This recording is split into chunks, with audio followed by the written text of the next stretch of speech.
people. Que pasa, sac passe, what they do. Now, the first thing that is popping in the news is that we saw that an ex-Popo was placed on the Popo's most requested, most WANTED list. He is now a person of interest, and people, when we talk about interest, we not talk about bank. We are talking about a CRIMINAL, point blank and period. Now, this person is said to be a 33-year-old man, and his name is Mohando Wright, and he is from Content in Bagwalk. And when we talk about Bagwalk, we are talking about St. Catherine. And he is requested for the slap away or attempted slap away of a man or a person. People, that is not a very good look. So according to the information from the Popo, he is asked to turn himself over to the Inspectorate of Professional Foresight Bureau. We are talking about ASAP. We are talking about by noon today, so we are talking about in a couple of hours. People, let me know in the comment section what you think. Do you think that he is going to show up, or do you think that he is going to be on the run? So the Popo is also asking the public, if they know about his whereabouts, they are to contact them at 311 or 119. Now, people, the fact that we hear that it is an ex-Popo, we should not be surprised, because based on what we see transparent are acting up in the news on a daily basis, it seems like the Popo is making the news for all the wrong reasons, more than all the common criminals in Jamaica. People, they are doing some ungodly act. Everything where you think about, they are doing it, point blank and period, rete and lele. So anyway, people, that is my views on the whole thing as it pertains to that, and like me said, it is just my views and opinion. It is not the gospel. Your views and opinion can be respectfully different from mine, but let me know what you think in the comment section. Now, people, before I go to the next part of my news, please subscribe to my next channel. It is called Jamaica Dancehall Source, one word.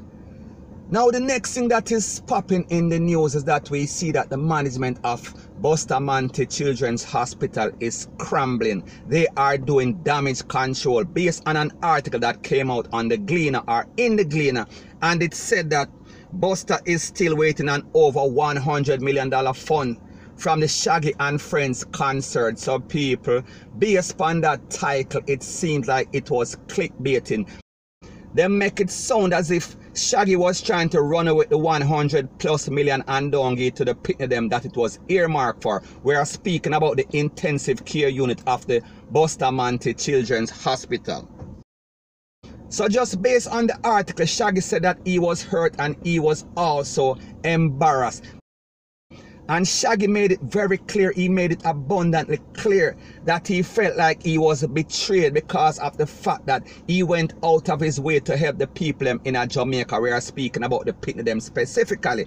And people, the truth and the fact that it is not Shaggy's job. It is a job of the government to take care of its own picnic or its own citizen. But Shaggy went out of his way. And the truth and the fact that Shaggy is a US citizen, even though he was born in Jamaica. Shaggy is a very rich entertainer. He does not need to be in Jamaica. He does not need to help. That is not his responsibility. And what makes this more concerning or disappointing to Shaggy and this team, we are speaking about his PR team, we are speaking about his management team, is the fact that they've been doing this concert from 2009. People, we're in 2019 right now, so we're speaking about in excess of 9 to 10 years. So people, which person you know in Jamaica that is making an effort to help other people, who is making an effort to help the less fortunate people, and specifically the people them? So Shaggy said that he was very concerned, or he was very surprised when he got a call and said that they want to have a meeting at the Busta Children's Hospital because they want to know how they are going to spend these funds. Now people, remember, this is all the job of Shaggy. He was the one that planned this. He was the one that, along with his sponsors, said that they are going to buy some beds or buy some equipment for the intensive care unit of the Busta Children's Hospital. So people, he is wondering, he is pondering how them want to have some sort of emergency meeting right now. And he also said what was even more bothersome is the fact that the plan all along was for him to get the money or raise the money through this concert we are speaking about, the Shaggy and Friends concert, and then buy the equipment. And then the plan was for the Shaggy and Friends charity organization to turn over these equipment to the hospital. So people, he was shocked, he was dazed, he was confused when he was told that they want to keep a meeting. And he also made it very clear that he was going by the instructions of the sponsors. They said that he wanted him to handle the money firsthand. So the moral of the story is this. The plan was not for them to do the concert, do all the hard work, get all the sponsorship, and then just turn over in excess of $100 million to some stranger at the Busta Children's Hospital. Because people, we know that people in Jamaica, them have some slippery finger. They are a set of thieves. And people, don't get it twisted, don't get it misconstrued. I am just speaking in general, because the truth and the fact is that most Jamaicans are legal, law-abiding, tax-paying citizens that are honest. However, you have some thief, you have some wolves in a sheep clothing, and those are the people that you have to be very careful about. And the truth and the fact is that when we think about the Busta Children's Hospital, we just think about some politician, we just think about some thief.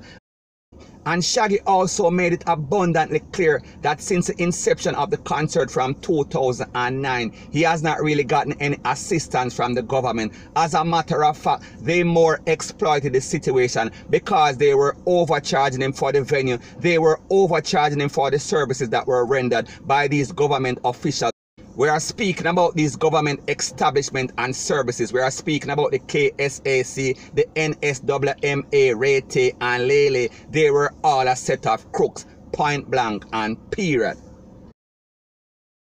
Now people, when we analyze this whole situation and we think about the simple thing that caused this whole drama, we are speaking about a title in a newspaper that was meant to over-sensationalize, that was meant as a clickbait to get more people for tuning in at the paper. People, we are seeing that controversy and drama, it always sells, and that is what the Gleaner was trying to do. And people, it backfired, because right now Shaggy is kind of PISSED, and rightfully so.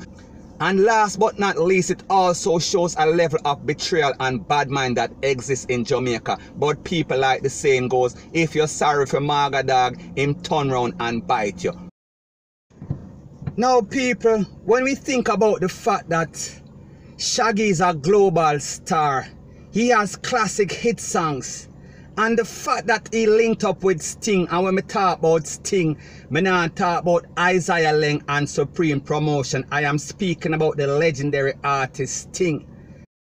That means that he has a busy schedule. He does not just sit down all day and a crush out weed in his hand or a watch the ceiling fan a spin. He is not sitting down twiddling his thumb. So people, we are speaking about a person that has a very busy schedule. So if him find it within his heart to actually do a benefit concert, do a charity deed, people, we have to be grateful. He should not feel as if he is getting joked in his back. We are talking about with some bad mind thing. We are talking about with some betrayal thing. And people, this is exactly what it sounds like. And mostly, it is mostly about misunderstanding. And mostly it is about a specific newspaper that decided that they want to sell some paper. So therefore they put a clickbait title. Now people, what makes this even more disturbing to Shaggy, like him say, is the fact that when he was going to the meeting, he was asked by his 9-year-old daughter, "Daddy, I know why you are going to this meeting, because you are going to explain, so you never teach. You never run off with the money like Shaggy and Scooby." People, we are talking about something that is very embarrassing. People, we are speaking about a speech or a comment from a 9-year-old picnic where would I make Shaggy drop point blank and period. And people, all of this could have been avoided, because like the man said, he came to the meeting and he had proof. He had a letter from the bank for sure, so the money has always been there. None of the money not gone. Him never thief none of the money. Him never take the money and give matey. Him never take the money and buy an expensive foreign car, Rete and Lele. And people, the truth and the fact is that this situation kind of reminds me when you're there in a foreign and your family call and act like them give you something for put on. And when you ask them what them want, them say them want an iPhone. And you say, which iPhone? iPhone 8. No, them say them want the new iPhone. Them want the iPhone 11 with the 3 camera. People, you know, sister them chest eye. People, you know, sister them people are kind of feisty. People, you know, sister them now no damn manners. So basically they are disrespecting somebody that went out of their way, went out of their busy schedule to do a good deed for the proceeds of the pit of them. Now people, tell me if them people in a rank and stink like ram goat. So anyways people, that is my views on the whole thing as it pertains to that. And like me say, it is just my views and opinion. It is not the gospel. Your views and opinion can be respectfully different from mine. But let me know what you think in the comment section. Bless up.